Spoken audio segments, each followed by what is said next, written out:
Radical self-care is so important, and it's more than just doing a trendy activity to try to make yourself feel better. It's about actually engaging in something that is fueling to your soul, that helps give you purpose, that helps you fill your cup, so then you can sort of spread that love and energy to other people. I've recently been trying to get back into yoga as a self-care practice, and I've appreciated the areas and where I've struggled, but areas where it has also helped me as well. Yoga is about being present with your mind and your body and making sure that there's a connection between the two of them. Through yoga, I've been able to focus on centering myself, on my breaths, which helps me to block out any negative energy, thoughts that I may be having, and really focusing on being present and in the moment. There's also great movement involved with yoga that helps you really be in tune with your body's needs, where it needs support, and where you maybe need to rest. And sometimes we don't always do that because we're always go, go, go. Yoga can be a great self-care practice to help people recenter, refocus, and rejuvenate. They're able to give more to themselves and therefore give more to other people. Did you know that humming is good for you? It stimulates the vagus nerve, which helps the body to calm down after being stressed. Humming for periods of time, like 10 or 15 minutes, can move or shift the energy in your space. You can hum anywhere, at any time, and humming doesn't cost a thing. It's absolutely free. I challenge you today to give it a try. Radical self-care is healthcare. Hi. Do you feel down and out and self-care is a last resort? Well, let me just tell you, self-care is the best care. Making time for things that improve your quality of life and your physical and your mental health are components of self-care. Another crucial component of self-care is physical wellness. Because of the special relationship between your body and your mind, it can be challenging and upbeat when you do not feel good about doing your well-being. Therefore, when you practice self-care, it boosts your self-esteem, it leads to increased energy and improved overall health and wellness. For my self-care, I chose to eat green salads twice a day, and it made my mental and my physical feel great. Self-care. Self-care is more than massages, hot baths, and manicures. And let's face it, a lot of that stuff costs money. And as a full-time graduate student who also does an unpaid internship, that's not happening. Besides, self-care is more about healing your body and your mind. I chose yoga for my practice. I found relaxation yoga videos for free on YouTube, rolled out my mat, turned on my space heater to build up a sweat, and diffused essential oils for the complete yoga studio experience. It helped me stretch my muscles, clear my mind, focus on breathing, and most importantly, relax after a long day. Were there some obstacles? Yes, and her name was Fiona, my dog, who was utterly fascinated that I was actually exercising, so I guess she felt like she had to jump in by laying on my chest and biting my feet.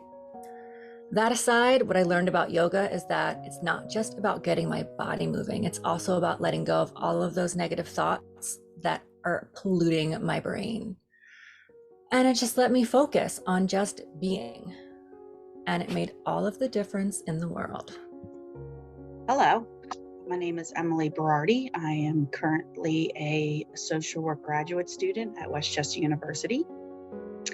I recently took a class this semester on radical self-care, and I learned the importance of how it is important for social workers and other helping professionals to maintain their physical and mental health. Self-care benefits include managed stress levels, lowering the risk of illness, and increased energy levels.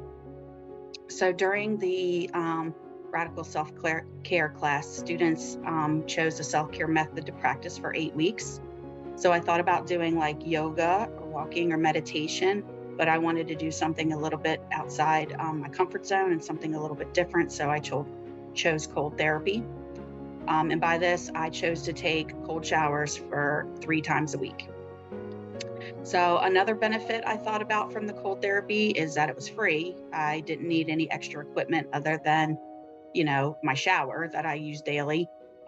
It took a little effort or time. Like I only had to add like 3 minutes a day to my shower, so it wasn't stressful at all. I thought if I made it something that I dreaded doing or that was high stress, I wouldn't complete it. So those were a lot of benefits for me. So some of the benefits of cold therapy include a higher level of alertness, reduced stress levels, better immune responses, increased weight loss, and reduced pain and inflammation. So I chose to journal after the showers during the 8 weeks to see if I gained any of those benefits. So my practice, like I said before, it was 3 times a week, a cold shower for 3 minutes.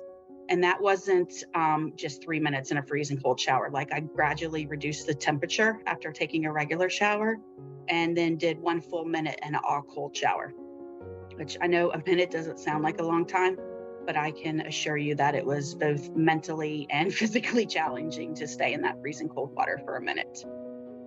So at the beginning of the practice, I varied the time of day I did it. Sometimes I did it in the morning, sometimes I did it at night, and a few times I did it in the afternoon.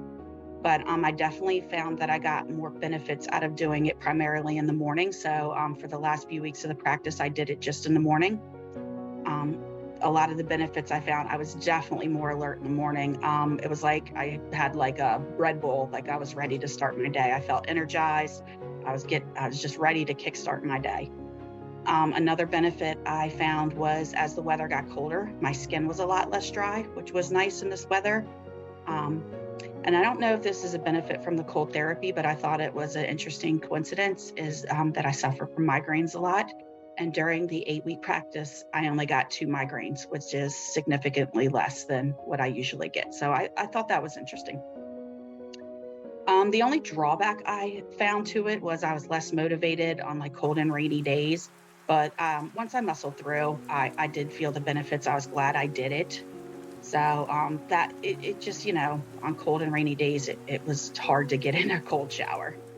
So overall, I think my practice went really well. I would recommend it for somebody who is trying to do something different for self-care. Social work is a really hard job. It's our ethical duty to care for ourselves because we can't care for ourselves, others unless we're caring for ourselves. So I hope you're interested in giving it a try. I found it very worthwhile. And thank you for listening. Thank you.